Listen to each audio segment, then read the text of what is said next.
même quand on fait le plus beau job du monde, même quand on fait quelque chose qui nous passionne, qu'on a toujours rêvé de faire, même quand on vit ses rêves de gosse, il existe une routine. Il existe une routine pour tout. Le vrai kiff, c'est pas de vivre au milieu des vacanciers.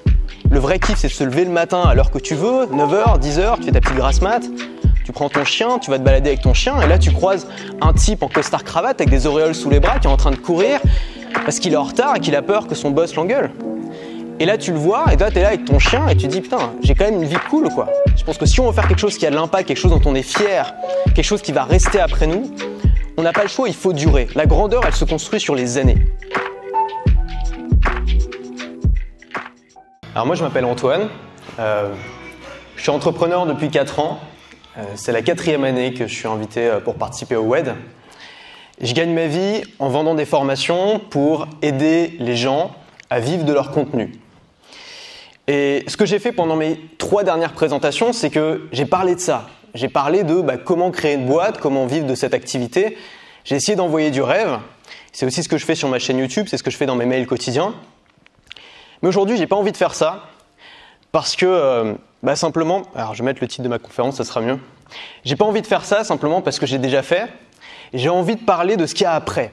J'ai envie de parler de ce qu'il y a une fois qu'on a créé son business, une fois que ça a marché, une fois qu'on a atteint le succès, une fois qu'on a atteint les rêves qu'on visait au début. Et je voudrais commencer par une mise en garde qui est « Ne croyez pas les instapreneurs ». Alors, c'est qui les instapreneurs? Vous les connaissez? Ils vous hantent. Vous les avez vus passer dans votre fil d'actualité Instagram, Facebook, c'est eux. Et je suis vraiment pas là pour les critiquer ou leur lancer la pierre parce que j'ai fait exactement la même chose sur Instagram et je le fais toujours. La seule chose que je vous dis, c'est que ces gens-là, ils envoient un message qui est « on envoie du rêve, c'est normal, notre business est basé là-dessus, il faut que les gens aient envie de nous suivre ». Mais ce message-là, il est trompeur. Parce que ce message-là, il consiste à dire que quand on a une vie de voyage, quand on a une grande piscine, quand on a une belle voiture, et quand on lit un bouquin en plein cagnard, visiblement, on est heureux. Et le souci, c'est que c'est pas toujours le cas, et c'est que quand on est dans un hôtel 5 étoiles avec une super piscine, le premier jour, on est fou de joie, le deuxième jour, on est content, on fait des photos pour Instagram, et le troisième jour, on se baigne même plus, on n'en profite plus. Et je pense qu'il y a quelque chose de plus important pour durer dans un business que simplement ces choses-là. Ça, c'est bien au début, c'est bien pour se lancer, c'est bien pour se motiver, mais ça suffit pas si on veut faire ça sur le long terme et si on veut pas s'ennuyer. Alors, moi, en 2014, ça, c'était mon boulot. C'est une image que je montre tout le temps parce que j'ai pas beaucoup d'images de moi en train de travailler à l'époque. Il faut dire que c'était pas très photogénique comme boulot, puisque ça consistait à faire du support client pour une entreprise de vente en ligne de piscines. Alors j'étais à Charenton, c'était l'été, il faisait très chaud en banlieue parisienne. J'avais très envie d'une piscine, mais j'en avais pas, il fallait que je les vende. Et ça, c'était mon boulot en 2014, j'étais stagiaire, et 2 ans plus tard, en 2016, mon boulot, c'était ça. Alors, je sais que c'est pas flagrant, mais là, je suis en train de travailler sur cette image. C'est une image qui est extraite d'une vidéo que j'ai tournée à Taman Negara, en Malaisie, dans les rapides, avec un Sud-Coréen super sympa, dont j'ai oublié le nom. Et alors là, j'étais en train de travailler parce que je tournais des vidéos. À l'époque, mon boulot, c'était de faire une vidéo par jour, de raconter mes voyages, de faire passer des idées. Bien sûr, tout mon boulot, c'était pas que ça. Il fallait derrière que je monte la vidéo, il fallait que je fasse des formations, il fallait que je les vende. Mais c'était une grosse partie de mon boulot. Et forcément, quand on passe de ça à ça, on a envie de crâner sur Instagram. On a envie de partager ça à tout le monde. On est extrêmement fiers. On a envie que ça dure toute la vie. Et pour moi, ça a duré plusieurs années. J'ai continué à travailler en voyageant. J'ai travaillé à Times Square, à New York, au Machu Picchu, au Pérou, qui est au passage le plus bel endroit que j'ai jamais vu de ma vie, à Montréal, sur cette photo, dans l'avion, à Manhattan, dans un Starbucks, et plus récemment, dans un paquebot au large des côtes japonaises.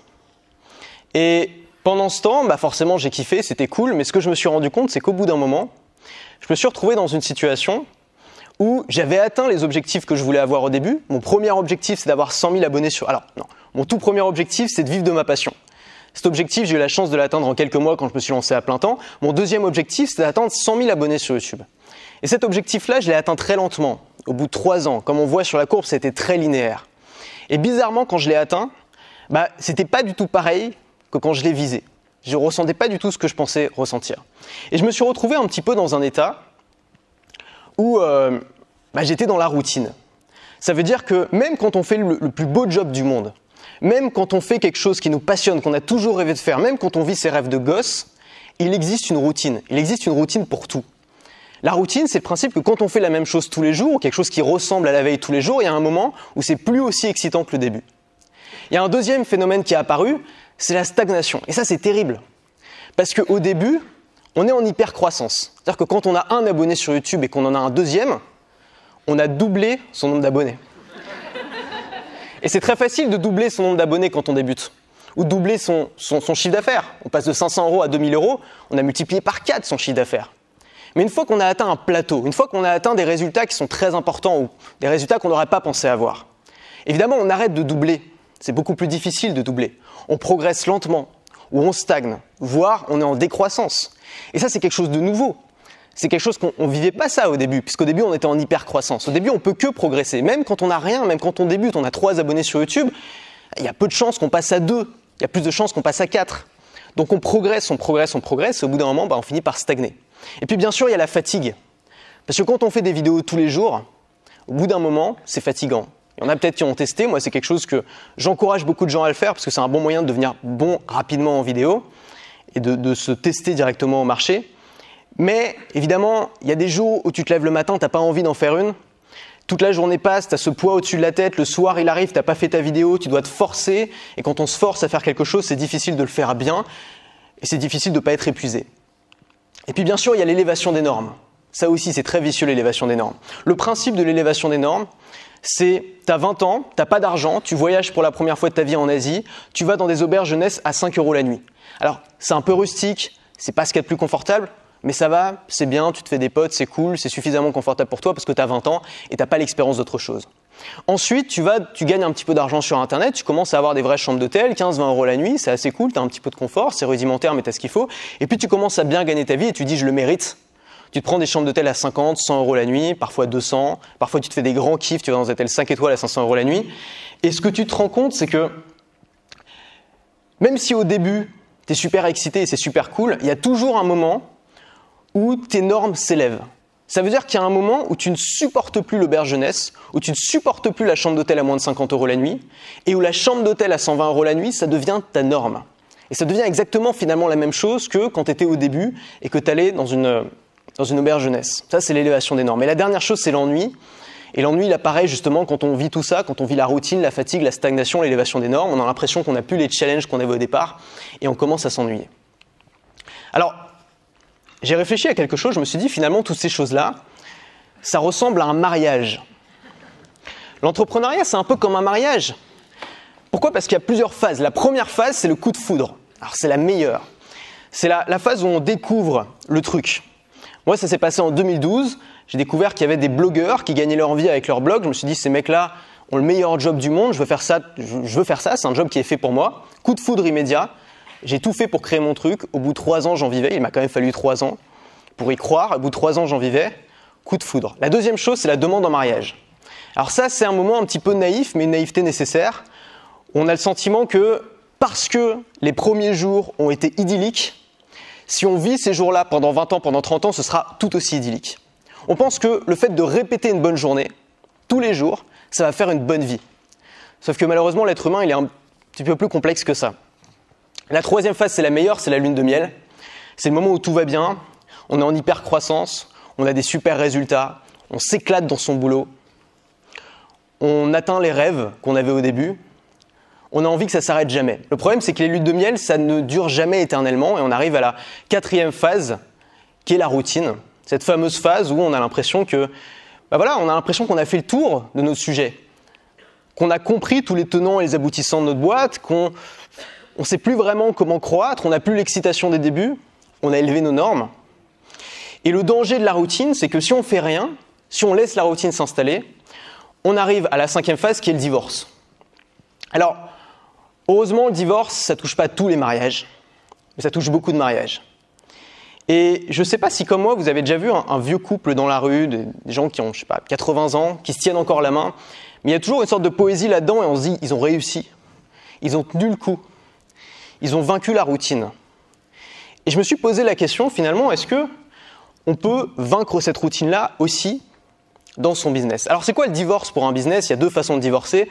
Soit parce qu'on travaille trop, soit parce qu'on en a marre. Soit parce qu'on travaille trop, on donne tellement d'énergie, tellement de temps qu'on fait un burn-out, on n'en peut plus et on finit par devenir le pire ennemi de son activité. Et même si on a des super résultats, on abandonne simplement parce qu'on ne peut plus continuer. Et la deuxième chose, c'est qu'on travaille de moins en moins parce qu'on en a marre, on n'aime plus ce qu'on fait, on essaie de le déléguer, de l'éliminer.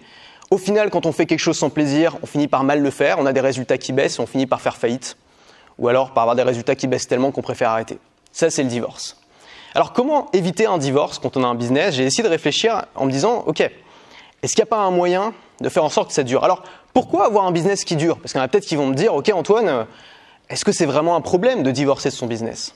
Est-ce qu'on ne pourrait pas simplement suivre ses intuitions, suivre son cœur, lancer une activité, ça marche pendant 3 ans, 4 ans, peut-être 5 ans, au bout de 5 ans on en a marre, on arrête, on recommence quelque chose du début. Alors c'est une possibilité, mais ce n'est pas une possibilité qui mène à la grandeur. Je m'explique. Quand on célèbre la mort d'un artiste, quand on célèbre dans toute la France qu'il y a des hommages nationaux, c'est rarement le dernier artiste à la mode qui est sorti d'une télé-réalité.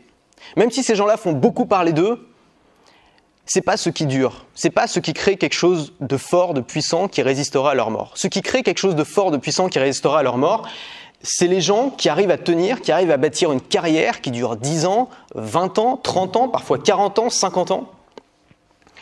Et donc, pour moi, je pense que c'est la même chose dans le business. Je pense que si on veut faire quelque chose qui a de l'impact, quelque chose dont on est fier, quelque chose qui va rester après nous, on n'a pas le choix, il faut durer. La grandeur, elle se construit sur les années.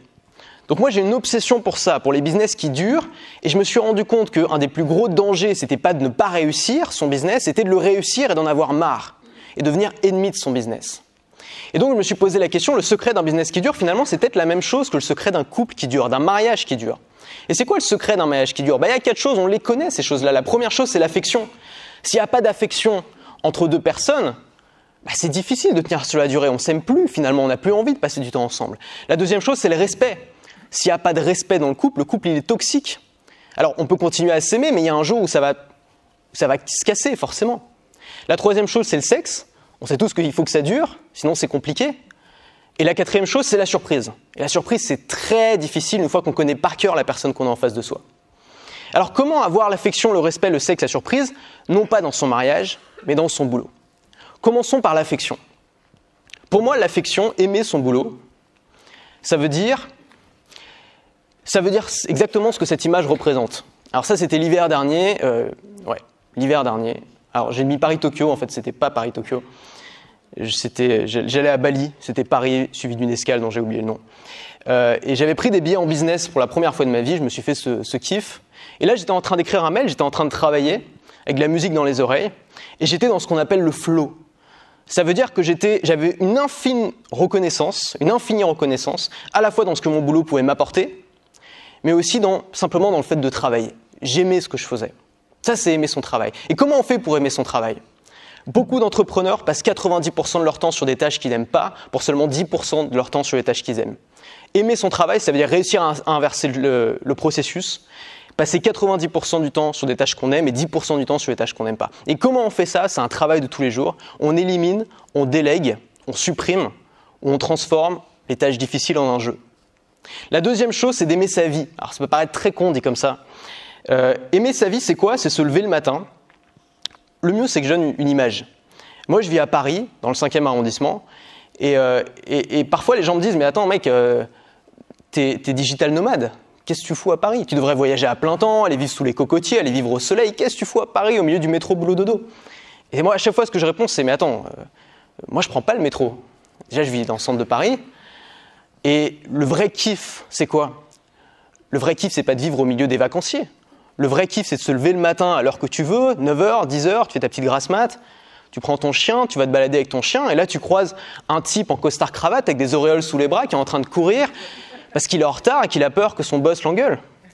Et là, tu le vois, et toi, tu es là avec ton chien, et tu te dis « Putain, j'ai quand même une vie cool, quoi. » Prendre le temps juste de se poser, de se dire « J'ai une vie qui est cool. » Quels que soient nos revenus, quelles que soient nos difficultés, à partir du moment où on est entrepreneur, on est à son compte, on est libre, on a une vie qui est plus cool que 95% de la population qui n'a pas choisi ce qu'elle fait dans la vie. La deuxième chose, c'est le respect. Alors, le respect, c'est un concept que tout le monde comprend, mais qui n'est pas toujours facile à appliquer dans certaines conditions. La première chose, c'est de respecter son travail. C'est quoi respecter son travail? C'est faire un travail dont on est fier, tout simplement. C'est d'avoir le sentiment d'apporter sa pierre à l'édifice, d'apporter de la valeur. Alors, je ne dis pas qu'il faut changer le monde. On ne sera pas tous Martin Luther King ou Steve Jobs. Mais simplement se dire, OK, ce que je fais est positif. La deuxième chose, c'est de respecter ses clients. Alors, pourquoi c'est si important de respecter ses clients? Respecter ses clients, c'est la seule manière de se réveiller le matin et de se dire, si je ne produis pas, si je ne délivre pas, il y a des gens pour qui j'ai de la considération, pour qui j'ai de l'affection, pour qui j'ai du respect, qui vont être déçus. Et il suffit de regarder le nombre de gens qui bousillent leur vie par peur de décevoir leurs parents. Le nombre de gens qui font des études qu'ils n'aiment pas, qui sont dans un boulot qu'ils n'aiment pas, qui se marient avec la mauvaise personne, par peur de décevoir leurs parents. Imaginons que tous ces gens-là aient peur de décevoir leurs clients. Imaginons la puissance que ça leur donne. Pour se lever le matin, c'est quelque chose d'extrêmement important. Alors là, c'était une rencontre abonnée à Chiang Mai avec des gens qui étaient adorables. Et la troisième forme de respect, c'est de se respecter soi-même. Alors ça paraît tout bête dit comme ça, mais il y a quelque chose que j'appelle la spirale infernale de l'entrepreneur, que j'ai vu arriver chez des entrepreneurs que je connais, que j'ai failli vivre moi-même. Et cette spirale infernale, elle consiste en quoi? Elle consiste, pour les gens qui travaillent devant un ordinateur, de se dire, un jour, ils se disent, bon voilà, j'ai pas besoin de m'habiller, je reste en pyjama aujourd'hui. Pourquoi m'habiller? Je reste devant mon ordi. Donc comme on s'habille pas, on sort pas. Comme on sort pas, on se lève de plus en plus tard, on finit par se lever à 15h, 16h, on se couche à 5h, 6h du mat'. On mange que des pizzas, parce qu'on n'a pas besoin d'être propre, d'être beau devant les gens, on arrête de se laver. Et on se retrouve dans une spirale infernale que je pense pas mal d'indépendants connaissent. Ça a pu arriver à certaines personnes, peut-être seulement pendant quelques semaines, mais on connaît tous cette spirale-là. Et cette spirale, elle peut te détruire, et elle peut détruire bien sûr ton business. Parce que si tu n'as plus rien, ça va être très difficile de continuer à t'investir dans ton business. Donc se respecter soi-même. Là, c'était une photo dans une croisière au Japon avec une pina colada. J'aurais pu la mettre sur Instagram. J'ai d'ailleurs mis sur Instagram. Et puis, la troisième chose, c'est le sexe. Alors, il y en a qui vont se dire, ouais, il est chelou BM quand même. Parce que là, le sexe, quel rapport avec le business? Alors, le sexe, c'est plusieurs choses. La première chose, c'est la conquête. Ah, j'étais au Japon avec mes sujets. La conquête, ça veut dire quoi? C'est-à-dire que moi, j'ai 24 ans et que j'en ai ras-le-bol de lire des bouquins qui m'apprennent que pour être heureux, il faut que je sois un stoïque, un moine bouddhiste. Parce que moi, ça marche pas. J'ai essayé la méditation, je tiens 30 secondes, au bout de 30 secondes, j'ai tellement d'idées qui m'arrivent à la tête que je suis obligé d'aller ouvrir mon ordinateur et je finis pendant 3 heures à scroller sur Twitter. Donc pour moi, c'est très contre-productif la méditation. Et je pense que quand on a 24 ans, qu'on a envie de bouffer le monde, qu'on a envie de conquérir, qu'on a envie de se battre, il n'y a rien de mal à ça. Il faut l'utiliser. Il faut transformer ça en force créative parce que c'est une force qui est complètement sous-estimée et qui est extrêmement puissante. Ça ne veut pas dire qu'il faut mettre les gens à terre. On peut se battre contre soi-même, on peut se lancer des défis à soi-même et garder cet esprit de conquête. La deuxième chose, c'est de vivre l'instant présent, vivre chaque instant. Là, j'étais à Times Square. Je rêvais d'aller à New York depuis que je suis tout petit, depuis que je regarde Friends. Et je me suis retrouvé là, et en plus la lumière est super parce que je me faisais éclairer par tous les panneaux publicitaires autour. Et à ce moment-là, je me suis dit, c'est quand même cool de pouvoir faire ça par moi-même. J'avais 22 ans ou 23 ans, faire ça par moi-même, tout seul, autofinancé, en dormant où je veux, en faisant ce que je veux, en travaillant sur ce que j'aime, c'est quand même cool. Donc vivre cet instant-là et pas toujours se dire combien est-ce que je vais gagner demain. Ce qui compte, c'est qu'est-ce que tu vis aujourd'hui. Et la troisième chose, c'est le partage, bien sûr. Alors le partage, moi j'ai découvert ça à mes dépens récemment. J'ai été victime d'une fausse rumeur sur YouTube, sur Internet. C'est vraiment de la pure YouTube drama, mais c'était rigolo d'être en plein milieu. Alors pendant longtemps, je me suis dit, un jour, il y a une journaliste ou des journalistes qui vont m'attaquer sur YouTube par rapport à ce que je fais. Parce que c'est facile de dire ce type-là, c'est un escroc, il arnaque les gens, c'est un nouveau métier, ça fait peur, c'est normal. Je m'y suis préparé pendant des années. Et on m'a attaqué sur un truc que j'ai pas fait, et du coup j'étais complètement déstabilisé. Il y a une journaliste de France Télé qui a une chaîne YouTube et qui a publié cette chaîne YouTube un reportage sur une autre chaîne YouTube qui s'appelle Lama Fâché, dans laquelle elle explique que cette chaîne YouTube est en gros le cancer de YouTube. C'est de la théorie conspirationniste pour les enfants, que c'est terrible. Et ça, c'est la première partie de sa vidéo. Et dans la deuxième partie de cette vidéo, elle explique que le type qui a fait ça, c'est quand même une belle ordure. Et ce type-là, c'est probablement moi. Très, très probablement moi. Et moi, je regarde ça, je me dis, putain, merde. Et la vidéo, elle fait 700 000 vues. C'est quand même embêtant. Je commence à recevoir des pluies d'insultes, des trucs. Et il s'est passé quelque chose d'incroyable. C'est qu'au début, je suis passé d'un état, un peu de fuite, en mode je me fais traquer, il faut que je fuis, il faut que je réponde, il faut que je fasse quelque chose, à un état de confiance énorme, parce qu'en une semaine, j'ai reçu des dizaines et des dizaines de messages de soutien, de gens que j'ai rencontrés une fois il y a 3 ans, de youtubeurs, d'entrepreneurs que je connais à peine, et je me suis dit, c'est quand même utile d'avoir des potes, c'est quand même utile de connaître des gens, c'est quand même utile de partager sa journée. Et puis il y a une autre raison, c'est que quand tu commences à partager ce que tu fais, partager tes difficultés, tes succès, pas que tes succès, aussi tes difficultés, tes découvertes, tes faiblesses. Tu commences à te faire des amis, tu commences à rentrer dans une communauté. Et cette communauté-là, elle va résister à toi. C'est-à-dire que si toi, tu arrêtes, si toi, tu quittes le jeu, si toi, tu quittes le game, la communauté, elle reste. Et donc, c'est une raison de plus de rester, c'est une raison de plus de durer, c'est une raison de plus de ne pas abandonner. Là, c'était une rencontre abonnée à Bangkok, pareil, avec des gens adorables, super sympa, c'était cool. Alors, la dernière chose, c'est la surprise. Et la surprise, c'est peut-être le plus difficile à garder dans un couple, parce qu'au bout d'un moment, on connaît l'autre par cœur. Alors la première chose, c'est de célébrer. Ça, c'est une image que j'ai prise à Montréal avec Gaspard G, qui est un autre youtubeur. Alors, j'ai pris cette image il y a 3 ans, on s'est jamais vu depuis, il fait partie des gens qui m'a soutenu publiquement pendant cette attaque.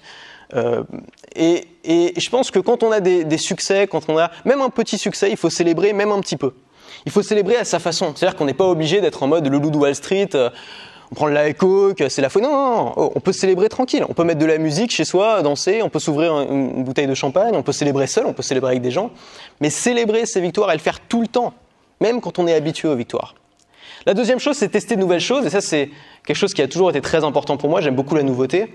Et récemment, j'ai acheté un van. Alors, j'avais mis un peu d'argent de côté pour m'acheter un studio à Paris que je voulais transformer en studio d'enregistrement. Et j'ai complètement pété un câble en voyant une vidéo sur YouTube d'un type qui voyageait dans son van. Je me suis dit, sa vie est cool. Et j'ai claqué toutes ces thunes dans un espèce de van de papa qui fait sa crise de la cinquantaine. Et je suis parti avec mon chien là en Espagne récemment et j'ai continué bien sûr à bosser parce que pour moi, quand tu voyages, il faut continuer à bosser, ça te donne de l'inspiration, ça te donne des idées. J'ai continué à bosser et ça a été l'éclat total. Je me suis éclaté, j'ai fait mes vidéos dans mon van, j'ai fait des vlogs comme au début. Je me suis vraiment amusé. Et je pense que quand on est enfant, on a envie de tout tester, on a envie de mettre un peu tout et n'importe quoi dans sa bouche. Je pense qu'il faut garder cette envie de tout tester. Et c'est pas forcément en s'achetant des gadgets et en dépensant de l'argent. Ça peut être en faisant moins. Ça peut être en se lançant des défis, en se lançant des challenges, en se mettant des barrières. Pendant 6 mois, j'ai travaillé à 100% sur iPad Pro. C'est-à-dire que je faisais tout mon boulot, l'intégralité de mon boulot sur iPad. Et il y a 2 raisons pour lesquelles j'ai fait ça. La première raison, c'est que c'est pour éviter de tomber dans la spirale infernale de l'entrepreneur dont je parlais tout à l'heure. Parce que quand tu bosses sur iPad, franchement, t'as pas envie de passer ta journée dessus. Parce que c'est quand même une tannée. Faut l'admettre. Et la deuxième raison, c'est parce que je trouvais ça cool. Et je me suis dit, tiens, c'est un défi intéressant. Il faut que je me lance, il faut que j'essaye. Bon, finalement, j'ai fait une overdose d'iPad. Je me suis acheté un MacBook Pro 15 pouces. J'ai complètement craqué. Mais bref, c'était pour le défi. Et je pense que les défis, ça met aussi de la vie, ça met de la surprise dans son activité. Alors, la dernière chose, c'est de s'amuser. Alors, vous reconnaîtrez peut-être l'hôte de l'événement, Antoine Pétavin. Je ne sais pas du tout pourquoi j'ai cette photo dans mon téléphone. Je ne sais pas quand est-ce qu'on l'a prise, je ne sais plus d'où ça vient. Toujours est-il que j'ai Antoine Pétavin qui fait du hula hoop. Et je pense que ce type-là, il incarne bien le fait de s'amuser quand on a un boulot. Je pense qu'il incarne bien aussi le fait qu'il n'y a pas d'âge pour le faire. Sans aucune... Il m'en voudra pas. Et le fait que, voilà, ça fait partie finalement, tout ça c'est un peu un grand jeu, faut pas trop se prendre au sérieux. Et moi j'ai quand même toujours un peu ce truc de, est-ce qu'il faut se prendre au sérieux? Est-ce qu'il faut faire quelque chose de grand, d'important, de sérieux? Est-ce qu'il faut être dans le sacrifice, dans le combat? Ou est-ce qu'il faut en avoir rien à foutre et s'amuser? Et il y a 2 jours, j'ai rencontré quelqu'un qui est un de mes mentors, mais c'est plus qu'un mentor. C'est-à-dire que c'est quelqu'un qui à la fois m'a appris beaucoup de choses, mais a aussi contribué à forger ma personnalité. Cette personne, c'est Oussama Ammar. J'ai eu une longue discussion avec elle et j'ai publié cette vidéo sur YouTube, s'il y en a qui veulent aller la voir, c'est très intéressant. Et à un moment, je lui pose justement cette question. Je lui dis, ok, mais du coup, parce que toi, t'es un conquérant, t'es un mec qui aime se battre, qui aime gagner, qui aime conquérir, et en même temps, t'as l'air d'en avoir rien à foutre. T'as l'air d'être tellement lisse que tout te glisse dessus, les insultes, les attaques. Et moi, j'ai une fascination pour ces gens-là, faut le dire, parce que moi, j'en ai pas rien à foutre. Et donc, je lui ai posé la question, ok, qu'est-ce qui compte? Qu'est-ce qui est le plus important? Est-ce qu'il faut faire son boulot sérieusement ou est-ce qu'il faut s'amuser? Il m'a répondu cette phrase que je pense je vais garder avec moi toute ma vie, et je vais terminer ma conférence dessus. Il m'a répondu « Il n'y a rien de plus sérieux que de s'amuser ». Merci à tous.